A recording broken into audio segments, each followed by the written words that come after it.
We are absolutely thrilled to have with us today Joel Marcus, a true legend in the REIT space and the pioneer of the life science real estate sector.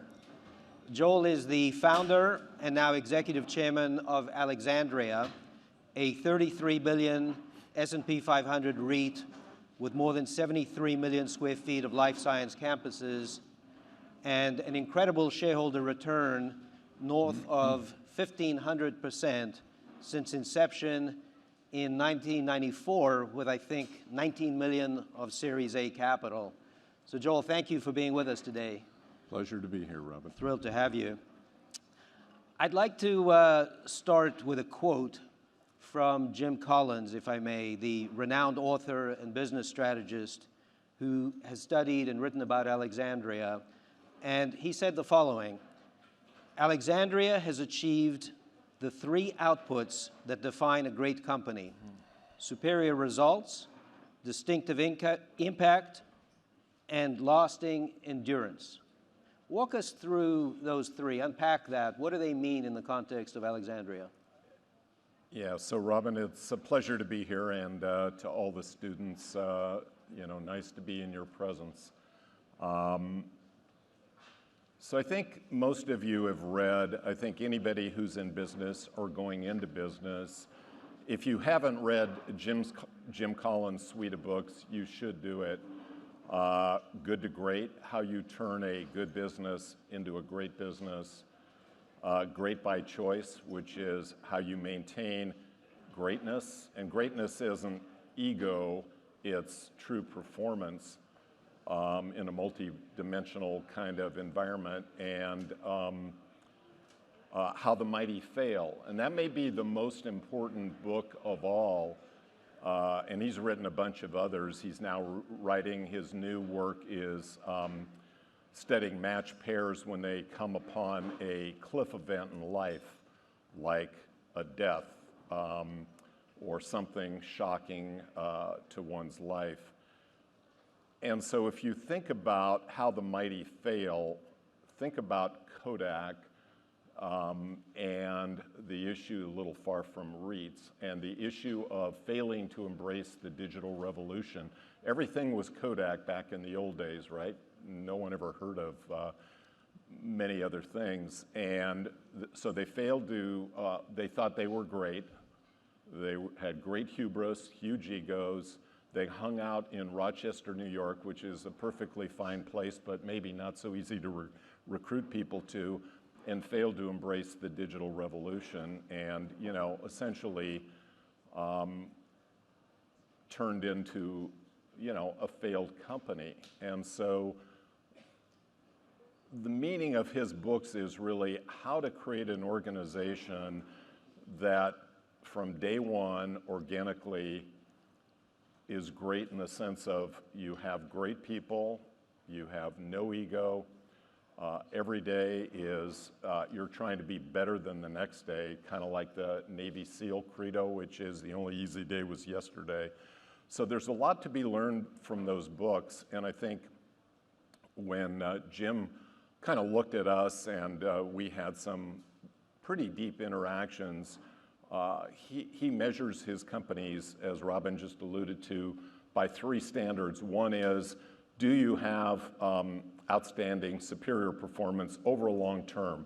Not by day, not by week, not by month, not even by year or even a year or two, but over a long period of time. And I think that's what we've sought to do. And when we look at our track record versus whether it's in the healthcare space or we used to be kind of benchmarked to offices, we've beaten, there's only actually one REIT in those two categories that's beaten us over a 25-year period, and we beat all indices as well.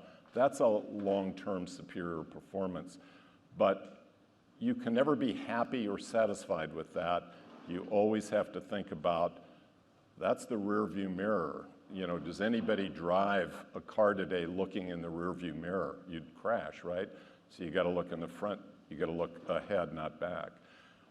Secondly, you gotta have a distinctive impact. It makes no sense if you're just doing something to make a profit. you've got to be doing something more than make a profit. In our world, we're providing the infrastructure and the wherewithal for scientists to basically invent and create and deliver cures and therapies. And it's pretty clear today, every one of you knows a family member or a friend who's been stricken by some illness. There's about 10,000 known diseases to humankind, and we've only addressed maybe less than 10% of those. So we're in the early days of curing. I just had a very good friend of mine who was a former Navy SEAL and an MD, served for many years, and just died of pancreatic cancer after a really tough fight. And he did everything he could, and he's a medical doctor as well. But yet, that's one of those diseases, intractable, insoluble at the moment. Jumping then to the third standard that Jim looks for is lasting endurance. It does no good if you're running a company, public company or private, if you're around for a handful of years. What's important is that you're impacting performance, you're impacting society as a whole over a long period of time. We just celebrated our 30th year anniversary since starting the company back in '94. I remember one time when I was at a meeting with a famous biotech company and a famous overseas investor putting together the first blockbuster drug called erythropoietin. It happened to be the drug that Lance Armstrong, doped on when he won some of his races. And when the two companies met, the US company said, "Oh, we're pleased to be here. We've been around 5 or 10 years. And the Japanese company happened to say, "Well, we've been here 300 years. So it gives you a sense of proportion. So way too long an answer, but anyway, it's interesting. Important. But bring it back to the real estate for a moment. You're talking about coming up with cures, with drugs, et cetera. What is it about the properties that you develop and own that makes them uniquely suited to innovation? I think you call your assets collaborative life science mega campuses in innovation clusters. Unpack that for us. Yeah, so almost all of you have been, if you've been in high school chemistry or biology or college chemistry or biology, you know what a laboratory is. You can't see most of the infrastructure because it's above the ceilings or embedded within the, the hardware or the hard building, if you will. But you see sometimes the laboratories, the equipment, the test tubes, some of the stuff that's around. And what we do is we provide that infrastructure so the scientists can do their great work. What is amazing, and I know in the last session somebody was talking about what's misunderstood by investors about REITs or something.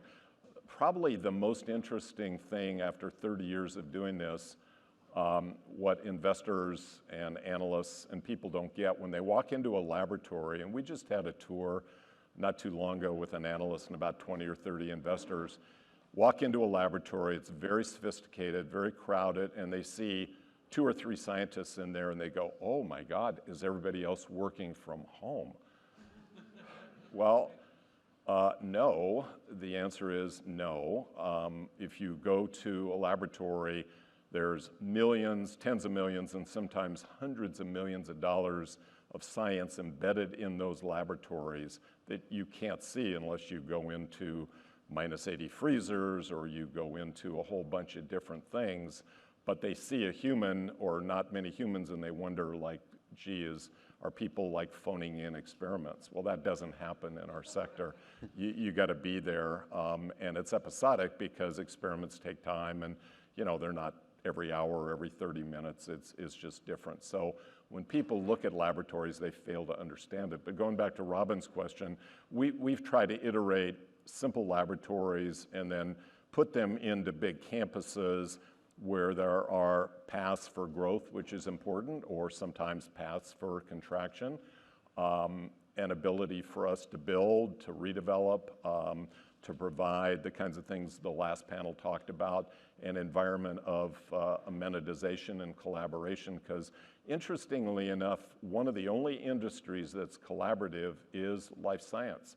Tech, every lease that's signed in the tech world by the big guys say you can't have you can't, if Facebook's Meta now, I guess, signs a lease, they don't want anyone putting in Google, Amazon, et cetera. That doesn't happen in this industry. It's very collaborative and cooperative, whereas most other industries are not. And so the industry clusters and is highly, highly integrated, just very different than any other sector. And in terms of geographies, these clusters exist in specific places. Talk a little bit about the markets you're in. Yeah, so they haven't changed much, and they're basically, when we started the company, we knew there were 4 key elements of really finding any cluster or any assets that were going to make sense. One, you had to have a there. You got to have a great location, not just anywhere. You can't do it in Wichita, Kansas so much. You have to have a great science base. You have to have a great talent base, and you have to have risk capital. And so very few places, I don't know so much about the rest of the world, but in the United States have those 4 factors. And so many places, I mean, every day I get emails from places all over the country, sometimes the world, saying, we want to have biotech or life science here. But unless you have those factors, you can't make it work, because you can't grow a company. You could start a company, but you can't scale, and the workforce simply is not there. It's not office people or blue-collar people or white-collar people. They're very uniquely trained people in this industry, and they only exist in certain places.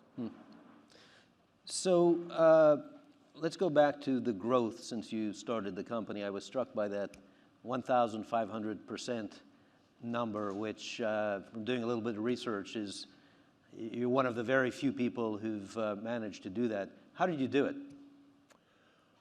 Hard work every day. It never stops. It's like being on a treadmill. Lots of us work hard. You got to work smart too. I think our effort has been, and as I think one of the speakers in the last session talked about, markets ebb and flow. There are boom markets, there are bust markets, and the secret is to try to take advantage of the up markets and be defensive and careful and not erode your revenue base or your asset base during the tough times. And I think we've just taken each year at a time, but we're always looking not only at today, this week, this month, this year, but we're looking 5 and 10 years ahead. So today, you mentioned that we have about 73, it's actually closer to about 75 million square feet, but actually our operating base is about 42 million square feet. And the remaining 25 or 30 million square feet is what's embedded in our asset base to grow in the future. So we don't have to go out for years and buy anything or do anything externally. We have the ability to grow holistically the company at the rate we feel that capital will allow, the markets will allow, demand will allow, supply will allow. And that's, I think, been one of the secrets we've had over many years. And Mike Billerman just came up, who was one of my favorite analysts of all time, now running a company, I think, in California, although he's in New York. When we were in and Mike is one of the smartest guys in the world, but he gave me bad advice. He certainly thinks so. So in the great financial crisis, we were an unrated REIT. We had somewhat higher leverage because we didn't have access to the investment grade bond market at that time. And we had collected, or not collected, but we had acquired some assets in Cambridge, and we had mostly land or old parking lots, and we had also acquired a bunch of reclaimed land in what was formerly underwater in Mission Bay in San Francisco. And because we had a tough time during those days, as every REIT did, I remember Mike said at one point, "Oh, we have too many too many unproductive assets on our balance sheet. Just get rid of those things." Well, we didn't. It was maybe good advice at the time, but for the next 5 or 10 years, it was not good advice. And so our growth over the next 5, 10, 15 years was building out our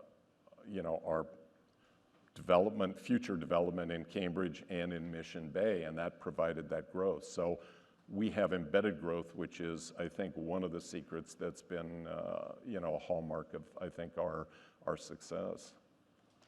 You also have, reading your literature, what you call moats. Talk us through the moats. Yeah, so Warren Buffett always said, the best businesses, have moats, and you want to try to expand them, not only defensively, but offensively. I think the biggest moat we have is first mover advantage, because this industry is so different, and if you're in the right place with the right assets, it doesn't matter as opposed to other product types. This industry is not going to the cheapest location in the farthest stretches of the landmass around a particular area. They want to be close to each other. They want to be close to critical academic institutions. And so having assembled that early on before anybody else really got involved has been the biggest moat of all. And then obviously you have to have, a great business plan. You have to have a great financial balance sheet. I think today we really have a great fortress balance sheet, and you have to have great people with no ego. That's the key, no ego. So these moats, let's talk a little bit about the macro environment and how they help you. Obviously, we've talked a lot about interest rates already today, inflation maybe, elections maybe, healthcare regulations have got to be a factor for you. How do these moats position you for each of these risks, if you will? Well, I think the great thing is our retention of tenants is great. We remain in the best assets and the best locations, which unless the government screws it up and decides to become a socialist country and do away with innovation, should continue to grow over a period of time on the basis that I just said. 10,000 known diseases, if we've only addressed less than 10%, and most of those are not cures, they're kind of addressable therapies that aren't ideal, but they're better than nothing. We've got a long way to go to try to conquer human health, good health. And so I think those are the things that matter the most. I mean, inflation will come and go. It's not so transitory as people thought. I mean, it'll be here for quite a while, so you have to adjust yourself. And if you've got a great balance sheet, and we've accessed the investment grade bond market earlier this year at what we thought was a great time, turned out to be a great time. You keep your balance sheet pristine. You grow carefully and then prudently. You don't get sucked into, the bright, shiny object. You keep your head down and you do the best job, for your tenants because they're the lifeblood of the company. You do great work for them and they're going to have loyalty to you. It's kind of funny because in a typical building, if the lights go out here or in your workspace, that's fine. You can go home, you can go to a coffee shop or whatever. If the power goes down in one of our buildings, you risk losing millions, tens of millions, sometimes hundreds of millions of dollars of science permanently. So that can't happen. So they're mission critical. And that's really important. And so despite our industry is episodic, it's based on good data from clinical trials. It's not necessarily based on what happens with the Fed. Now, our stock price is influenced that, but the fundamentals of the business are not. And whether we're, a couple years ago in 2021, we had almost a 30 multiple. Today, we're less than half of that, but that's something we don't control. But, you know, that's life, and you have to run your business, you know, as if you're dealing with your tenants and your clients, and, you know, you try to insulate yourself and manage risk as much as possible from those outside forces, because, you know, who knows what's going to happen.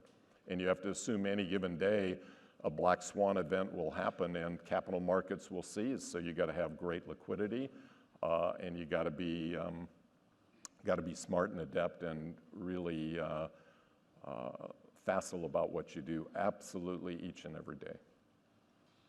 Very interesting. I was fascinated reading your mission statement, which I think is very unusual for a REIT. Let me read it.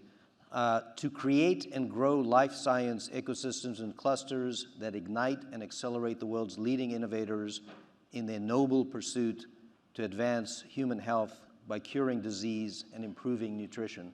Sounds like a lot more than just being a good landlord, but ultimately you are a landlord. So how do these two tie together?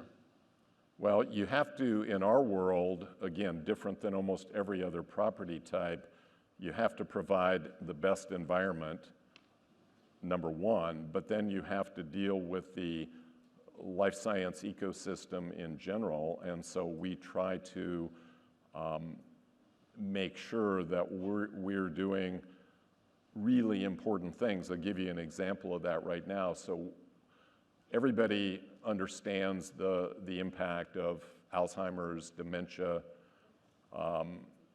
Probably the largest segment of, you know, healthcare dollars over the coming 5, 10, 15, 20 years for this country.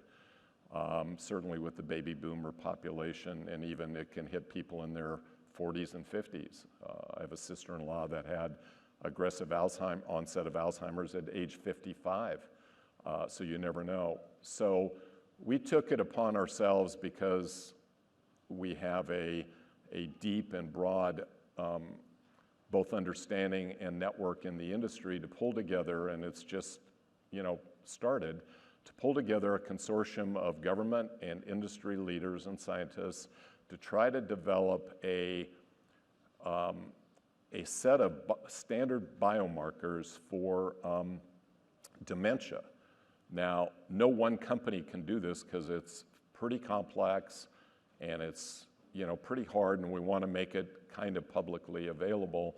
So we just put together this consortium, and we're launching it. It's actually been launched, to try to bringing together a whole host of folks with a lot of learnings that will happen, and develop a series of, when I say biomarkers, the ability to take, you know, brain tissue and predict onset of dementia, you know, years in advance. So could you imagine if there were ways, either through blood or some kind of tissue removal and assessment, you were able to say 20 years from now, you have a 75% of dementia, but here's what you could do in the meantime. Think of that, what that would do to society. I mean, it would be fundamental and disruptive in a way we've never imagined. So that's part of the mission. It's not just you do this in one of your campuses, or when you no, bring this these is being people done together? in conjunction with the NIH in Washington. But we're the group that has actually pulled together the consortium. So that was what we wanted to do, because we felt it needed to be done. Much like back in 2017, I was at a meeting with one of the senior people at Google at a healthcare meeting, and we were saying, you know, look at the headlines. 100,000 Americans are dying every day of opioid addiction. Like, imagine if we had 100,000 soldiers being killed, people would be in the streets making some demonstration of what's the purpose of this? Why is this happening? And we said, you know, the government, federal, state, local, we don't see them doing anything. It's a little like homelessness. A lot of talk, a lot of money, but no real effective solution. So we took it upon ourselves to say, what was the most affected city in the United States from opioid addiction? That happens to be 2017. 115 Americans were dying every day. So we chose Dayton based on our research, which had the highest per capita deaths from opioids. We had never done this before. We built a small campus in Dayton, took us a little bit of time, together with Google. We put together a full continuum of care literally in 2 years from scratch, and just an idea, and said, let's start treating addicts there, but not just detox. Let's do detox, sober living, family reunification, job training, and job placement.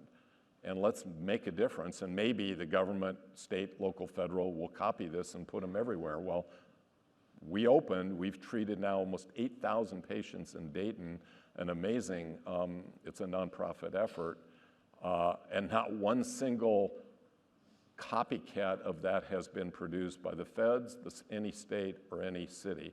Shame on them. So that's part of the mission. It's not just leasing space and recording profits, it's doing other stuff.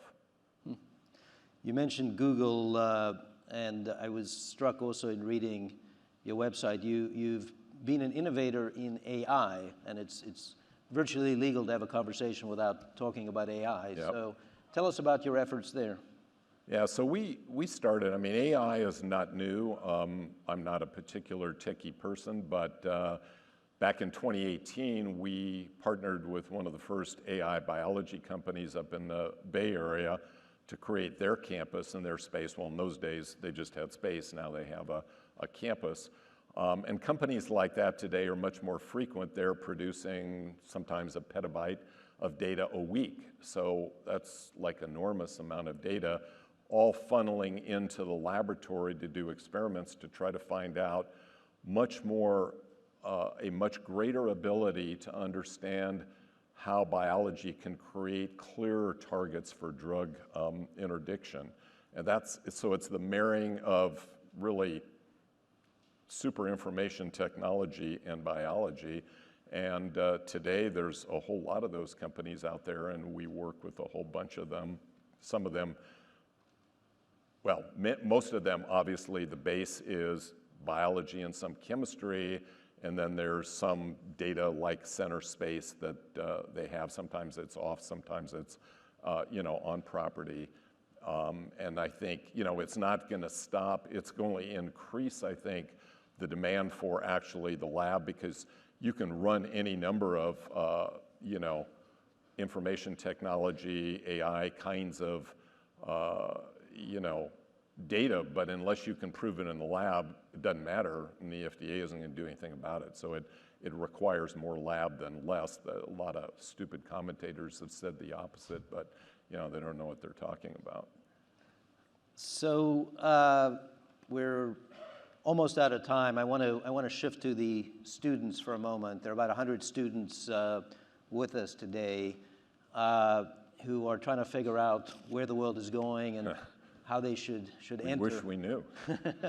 So you've had a very varied career. You started out as a lowly lawyer, an accountant.